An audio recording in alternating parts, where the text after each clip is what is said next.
Welcome, here I've got Motorola Moto G60S and let me show you how to turn on and off camera leveler at this device.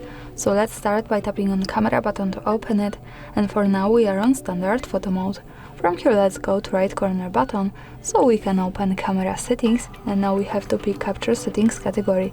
Here we can find leveler, so by using the button from the right now we can easily turn it on and off as we need.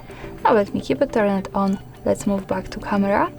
And here at the center we get access to our leveler.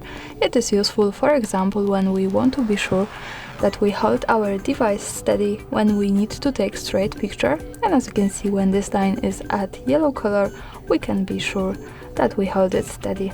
And of course, when we don't need it, we have to move back to right corner settings, tap to capture category and turn it off here. So for now in the preview, the leveler has gone. That's all, thanks for watching, subscribe our channel and leave the thumbs up.